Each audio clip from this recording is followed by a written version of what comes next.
Assalamualaikum warahmatullahi wabarakatuh. Halo sahabat kampus dan juga sahabat Maliki yang masih senang menikmati tontonan dari YouTube-nya UIN Malang.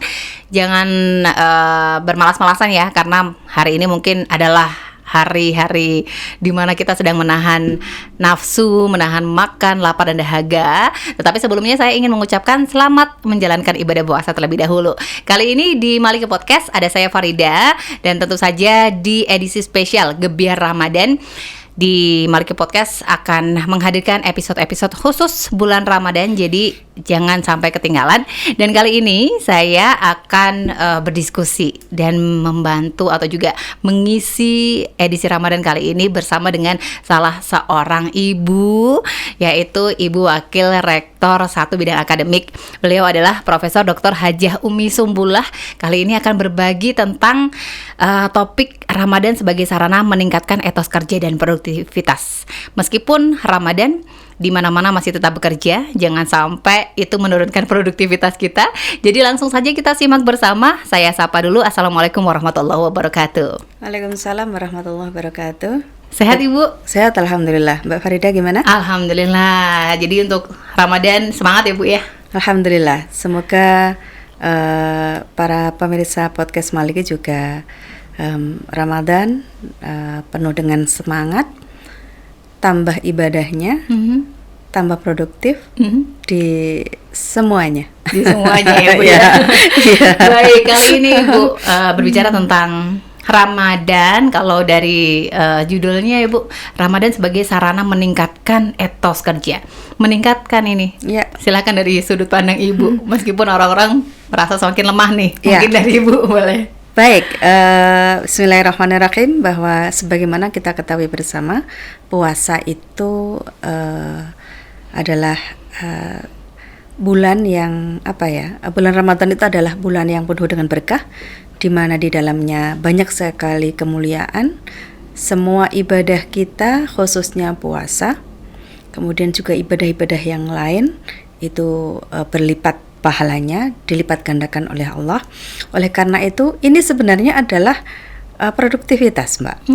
Jadi makna Ramadan yang di dalamnya semua jenis ibadah itu dilipat gandakan, itu adalah produktivitas sebenarnya. Ya, artinya bahwa apapun yang kita lakukan, baik itu ibadah puasa, ibadah wajib yang lain, kemudian juga ibadah sunnah, maupun semua aktivitas positif kita yang kita niatkan sebagai ibadah, itu kan dilipat gandakan. Artinya sebenarnya Allah memberikan berlipat-lipat produktivitas sebenarnya yang itu dianugerahkan kepada kita semuanya, kepada seluruh umat Islam yang dengan keyakinannya, dengan harapan penuh kepada Allah untuk mendapatkan kemuliaan di bulan Ramadan, sebenarnya produktif gitu.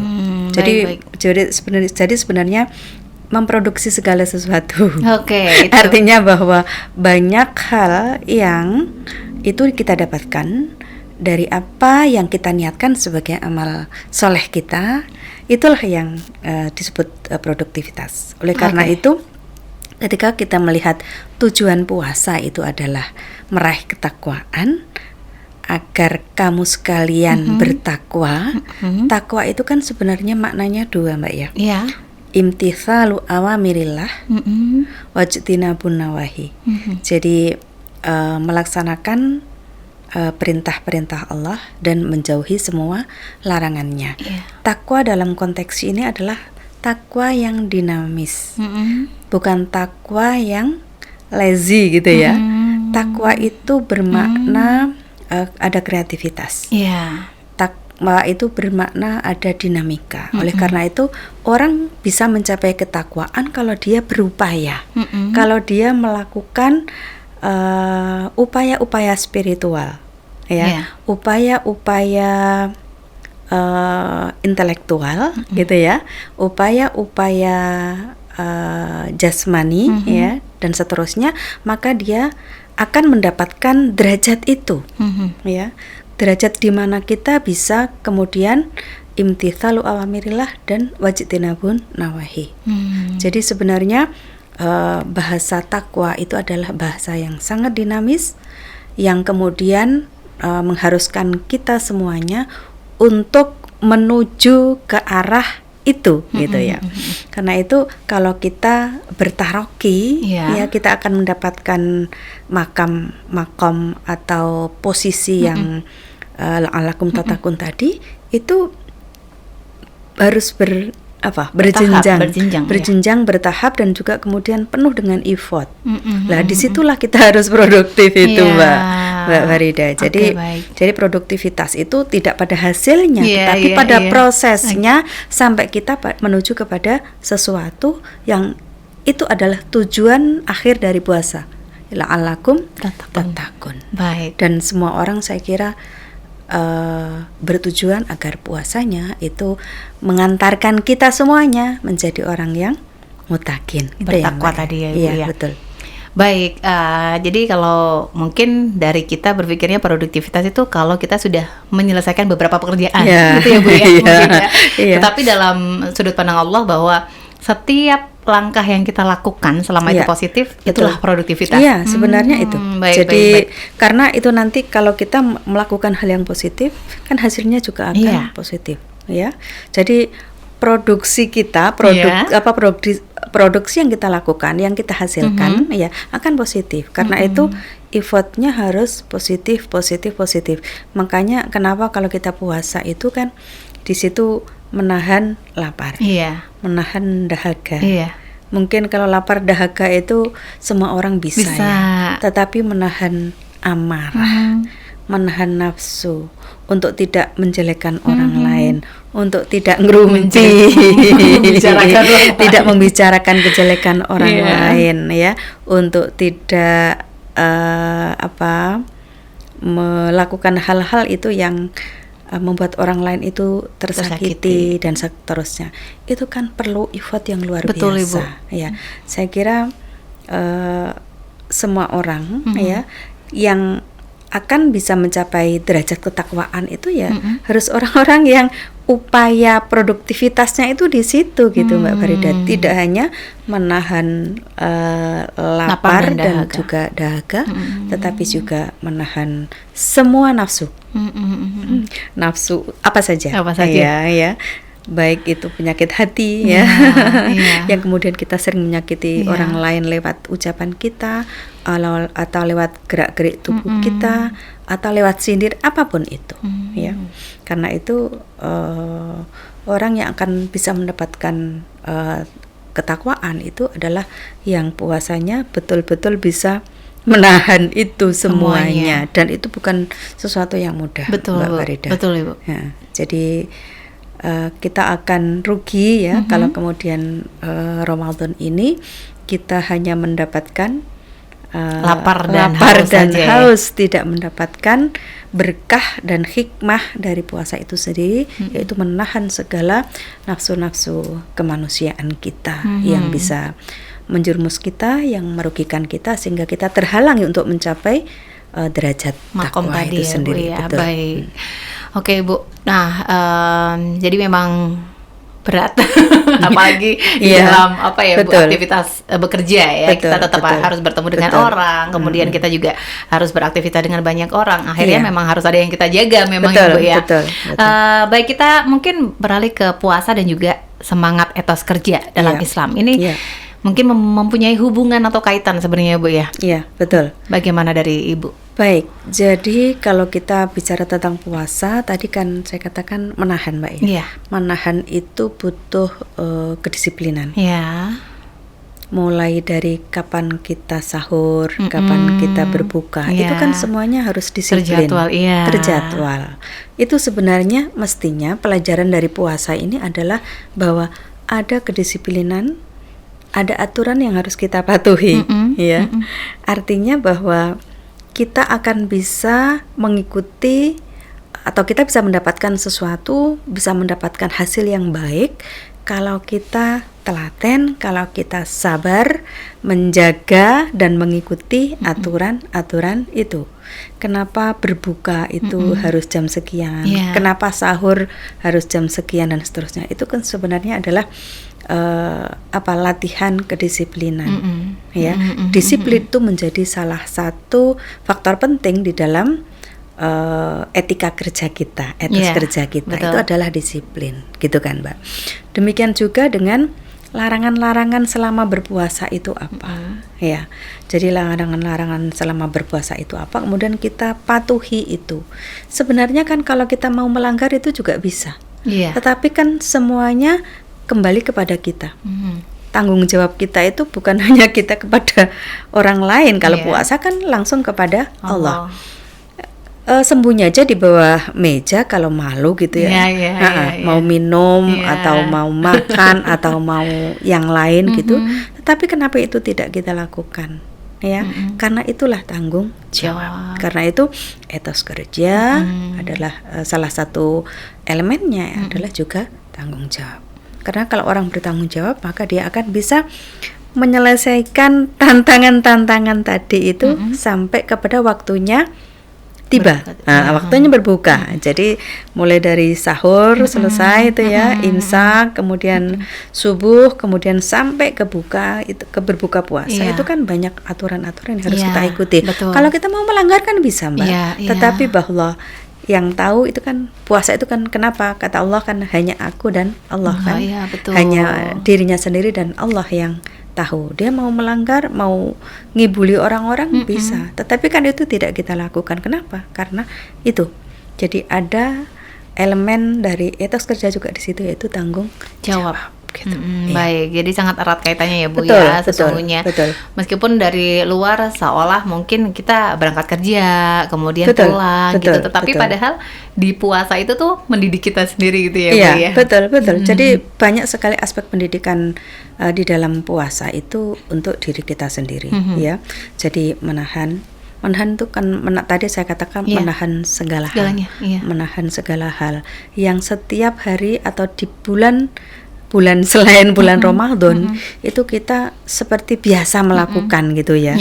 Artinya bahwa banyak dosa-dosa kecil yang mungkin kita lakukan dan seringkali kita itu tidak merasa, Mbak Farida. Padahal dosa kecil kalau itu ditumpuk itu kan bisa menjadi dosa besar. Betul. Karena bisa menggunung ya. Saya ingat ahli hadis itu, Mbak Farida. Ahli hadis itu dia bisa diterima riwayatnya karena dia tidak sering melakukan dosa kecil dan tidak pernah melakukan dosa besar. Perawinya itu tidak sering melakukan dosa kecil dan tidak pernah melakukan dosa besar. Coba bayangkan kita seperti apa. Dan itu hari-hari mereka seperti itu. Karena sekali saja mereka melakukan dosa besar berarti batal. Semuanya nggak bisa diterima. Tidak bisa diterima. Apalagi kemudian dia juga sering melakukan dosa kecil. Dosa kecil saja dihindari, apalagi dosa besar. Lah kita ini mungkin tiap hari kita melakukan dosa kecil-kecil yang mungkin kita tidak merasa. Kadang kita juga melakukan dosa besar kita tidak merasa, naudzubillah. Oleh karena itu bulan Ramadan ini adalah bulan di mana Allah memberikan kesempatan kepada kita semuanya untuk terus meningkatkan etos kerja kita, meningkatkan produktivitas kita di dalam beribadah, ibadah wajib maupun ibadah sunnah, pekerjaan-pekerjaan kita yang kemudian kita niatkan sebagai bagian dari ibadah kita di bulan suci. Niscaya akan terus berlipat dan itulah hasilnya banyak begitu ya. Iya. Tidak hanya gitu, sekedar materi ya, Ibu. Betul. Jadi kalau kita bicara tentang produktivitas itu tidak hanya misalnya menulis buku, tidak hanya itu, tetapi bahwa mengaji kita ya biasanya hanya mungkin satu juz itu satu minggu ya Mbak ya. Kita bisa sehari bisa 1 juz, bisa 3 juz, bisa 5 juz kan begitu. Kenapa?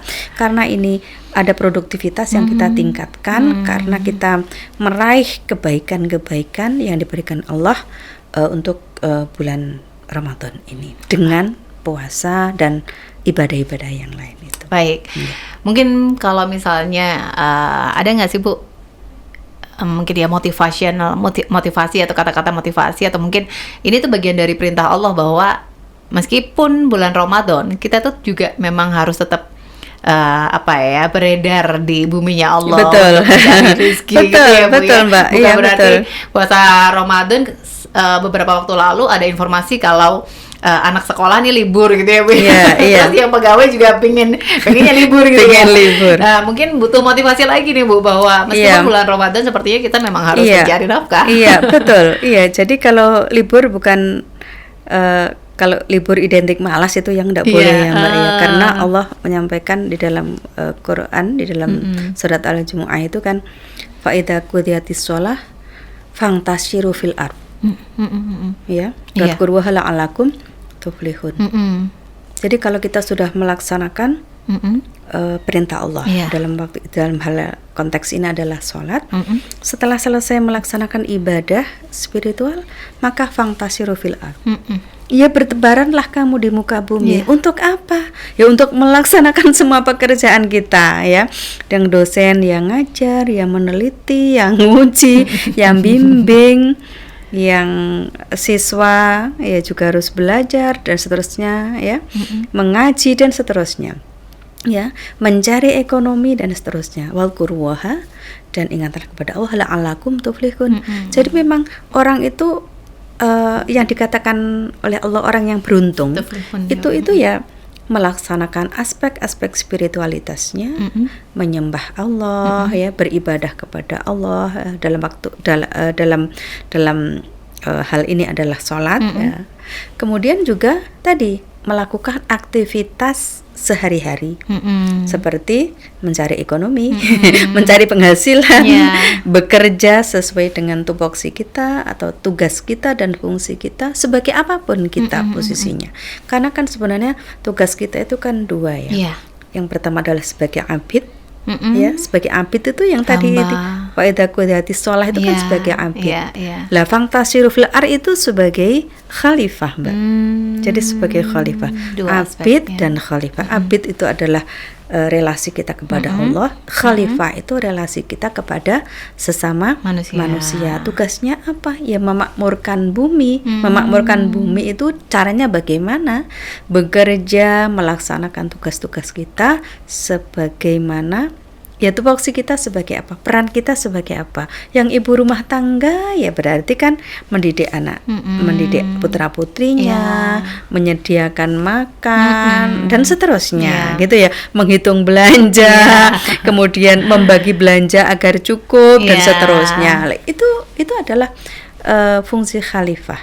Kalau seorang dosen ya yang ngajar, yang bimbing, ya nulis artikel, riset dan seterusnya apa saja ya begitu. Jadi yang aparat pemerintah pegawai Pemda ya melaksanakan tugasnya sesuai dengan tupoksinya. Lah itulah disebut sebagai fungsi khalifahnya itu. Lah orang yang bisa melaksanakan fungsi abid dan khalifah maka dia adalah yang muflih, yang dialah yang akan beruntung.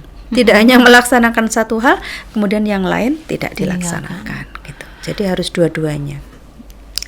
Berarti tadi Ibu sempat menyebutkan tadi, Ibu, bahwa yang jadi ibu rumah tangga sesungguhnya juga melakukan hal-hal yang betul. Itu juga bagian dari fantasiur fil ard ya, Bu, betul, ya berarti ya. Mbak. Iya, karena memang posisi dia sebenarnya adalah ibu rumah tangga itu bekerja loh, Mbak Farida. Iya. Pekerjaannya pada bahkan ada 24 jam. Kalau yang 24 jam bekerja. Iya, jam 4 sudah pulang. Kalau ibu rumah tangga itu bukan tidak bekerja. Mulai dari bangun tidur sampai tidur lagi gitu kan. Yang anggota keluarga yang lain sudah tidur, beliau para ibu belum tidur. Mereka bekerja, memutar otak bagaimana agar perekonomiannya cukup.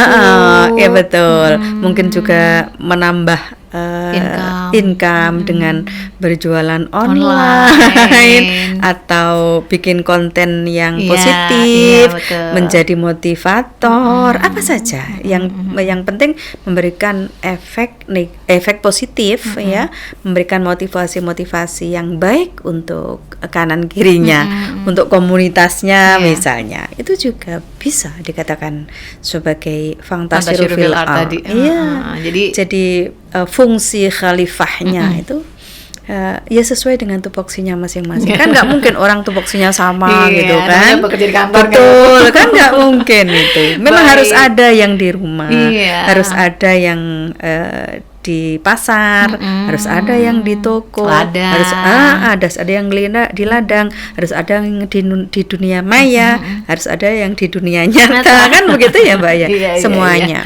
Lah, saya ingat salah satu hadis Nabi juga Mbak, bahwa kita ini memang harus jadi makhluk yang produktif Iya. agar kita bisa kuat. Mm-mm. Ya, kita bisa menjadi kuat, memiliki resiliensi yang bagus, diri kita, keluarga kita, rumah tangga kita atau masyarakat kita itu kalau kita produktif.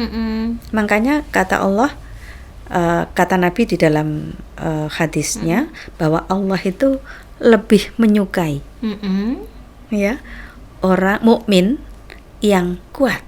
Ya, kata Nabi, al-mu'minul qawiyyu khairun. Nah, kan? Iya. Al-mu'minul qawiyyu khairun wa habbu ilallah minal mu'minil dhaif. Ya. Iya. Jadi orang mukmin yang Kuat. yang kuat ya, itu lebih baik dan lebih dicintai Allah daripada mukmin yang lemah, apalagi malas. Ya, mukmin kuat itu karena ada upaya bagaimana membangun dirinya. Iya. Membangun diri itu ya sesuai dengan posisinya, sesuai dengan perannya. Kalau ibu rumah tangga, bagaimana menjadi ibu rumah tangga yang baik, ibu rumah tangga yang cerdas, bisa menjadi ibu yang bisa mendidik anak-anaknya dengan baik. Itu kan harus ada upaya yang Betul. kuat, yang keras gitu ya, sehingga ada resiliensi di dalam keluarga itu. Demikian juga kalau kita sebagai dosen atau sahabat Maliki Podcast itu sebagai apa saja, sebagai mahasiswa, betul, Bu. sebagai pelajar dan semuanya harus membangun diri. Ya, membangun diri, karena dengan membangun diri, banyak baca kalau mahasiswa, banyak belajar, apapun dibaca dan seterusnya, maka dia akan kuat pengetahuannya. Kalau kuat pengetahuannya akan produktif, kan begitu ya. Betul. Tetapi kalau kita itu lemah, malas-malasan, yang kita nggak dapat apa-apa dong. Iya. Ya, Otaknya jadi nggak bekerja ya, Bu. betul. Scroll TikTok soalnya, Bu. Makanya kata Nabi berikutnya kan, ikhris ala ma yang fa'uka. Berusahalah sekuat tenagamu. Iya. Ya, atas segala apapun yang akan bermanfaat untukmu. Ya, begitu. Jadi kita memang harus berupaya. Jadi bagaimana agar kita membangun diri kita sesuai dengan peran kita, tugas kita, itu agar kita kuat ya, dan kuat itu kemudian kita menjadi produktif ya. Makanya Allah mengatakan, Nabi mengatakan ikhris alama yang fauka.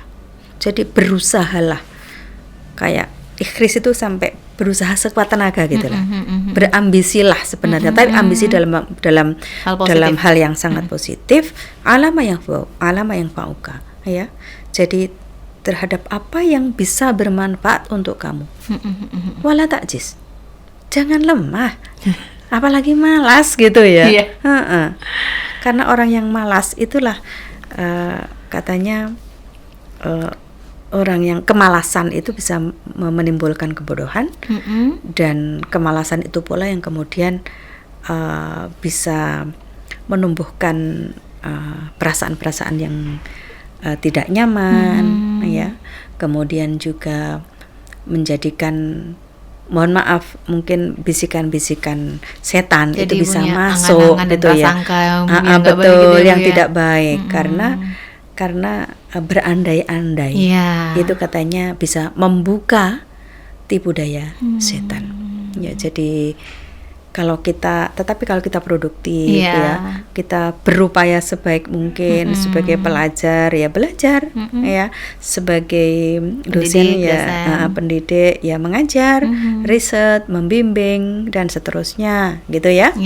Maka kalau itu kita bisa melaksanakan semuanya itu dengan baik, berarti kita akan menjadi orang yang kuat dan akan dicintai oleh Allah. Amin. Kan pasti kita cita-cita kita kan dicintai ya. Iya. Kalau orang dicintai, ya kalau kita dicintai Allah, orang cinta itu apapun kan diberikan. Iya, betul. Ya, ya Itu karena itu analoginya ya, Bu. betul. Benar-benar. Jadi kalau dicintai Allah, berarti apapun yang kita mohon, insya Allah akan diijabah. Kenapa? Karena kita dicintai.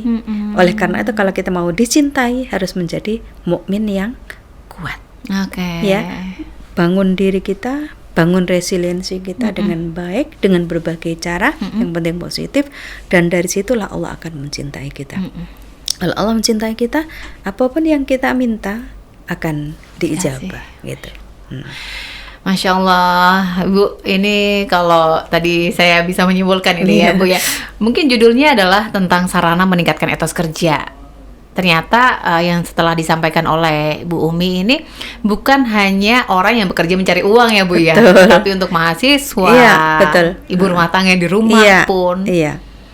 Baik, mungkin itu yang yang bisa kita terima ya. Jadi Anda siapapun ya, ini biasanya jadi alasan ya, Bu, untuk yang anak-anak mahasiswa atau mungkin yang dewasa kayak kita, Bu. Ada juga yang beberapa orang yang dari sahur, sholat, tidur, Bu. Tidur lagi. Tidur lagi, waktunya sholat zuhur, bangun, sholat lagi, terus tidur lagi. Nah, mungkin itu yang harus kita hindari saat ini ya, Bu ya. Betul. Jadi kalau kita puasa tetapi tidur melulu, kita kan tidak merasakan tantangan. Nah, tantangan puasa ya. Apakah itu lapar, apakah itu dahaga, kemudian juga ada hal-hal lain yang bisa membuat kita tertantang. Itu kan kita nggak lewati. Tetapi kalau kita melewati tantangan-tantangan itu, maka hasilnya ketika sampai di finish itu kan nikmatnya luar biasa. Tapi kalau sepanjang hari kita tidur, puasa kok tidur. Makanya sebenarnya ini Mbak Farida, kenapa ada kritikan? Kenapa sih orang Islam itu gampang sekali ibadahnya, tidur saja ibadah. Makanya naumus shaimi ibadatun. Ya, tidurnya orang yang puasa itu adalah ibadah. Tetapi itu kan tidurnya orang puasa dibandingkan dengan orang yang suka gosip misalnya, itu ibadah. Tetapi kalau saya kira kita tidak mau ya disamakan puasa kita, tingkatan puasa kita itu dengan orang awam kan. Oleh karena itu kita harus cari lebih toh Mbak. Tidak dengan cara tidur melulu tadi. Kan orang mengatakan kan nggak apa-apa, tidur kan ibadah. Selalu jadikan alasan. Betul. Tidur itu ibadah kalau dibandingkan daripada kamu melakukan kemaksiatan pada saat Anda puasa, kan itu bisa menghilangkan atau mengurangi pahala puasa. Lebih baik tidur. Tetapi bagi kita yang punya pekerjaan, punya tugas, para mahasiswa, para pelajar, ya jangan tidur, harus belajar. Makanya orang mengatakan nggak apa-apa, Bu, ayo kita masuk kuliahnya hari ini. Misalnya hari jam berapa?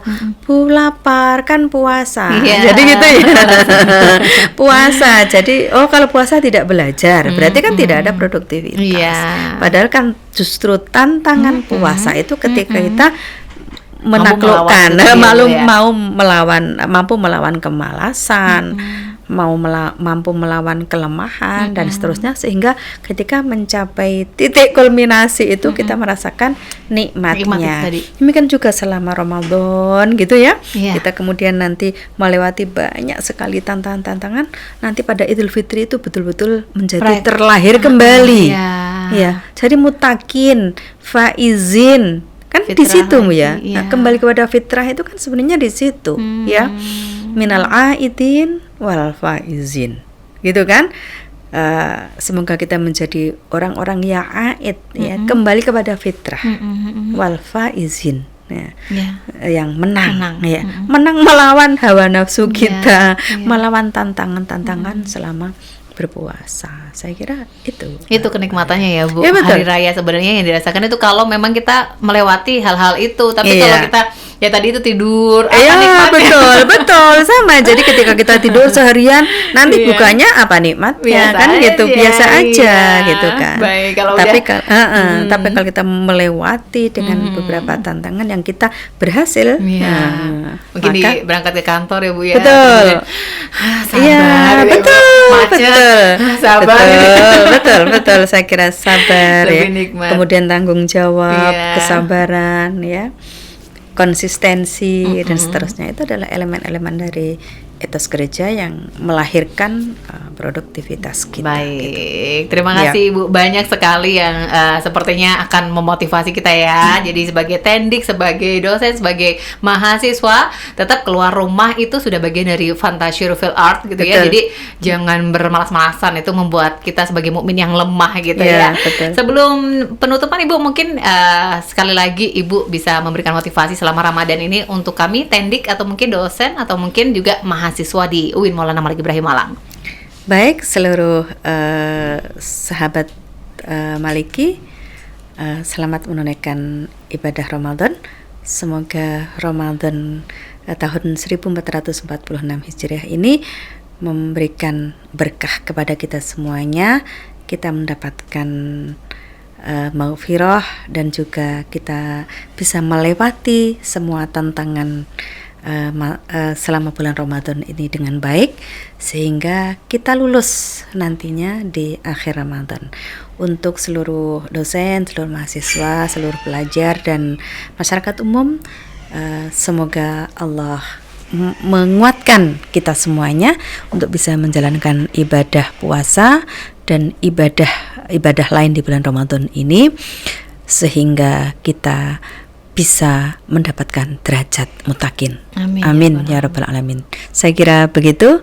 Terima kasih. Wallahul muwaffiq ila aqwamit thoriq. Wassalamualaikum warahmatullahi wabarakatuh. Waalaikumsalam. Terima kasih Ibu Profesor Dr. Haja Umi Sumbula. Sudah banyak sekali motivasi, informasi, bahkan mungkin hal-hal yang pernah kita lupa kembali diingatkan kembali sehingga kita bisa meningkatkan etos kerja kita dan juga produktivitas kita selama Ramadan. Saya Farida pamit undur diri. Terima kasih. Sampai jumpa lagi di episode-episode yang lainnya khusus di Gebiar Ramadan. Wassalamualaikum warahmatullahi wabarakatuh.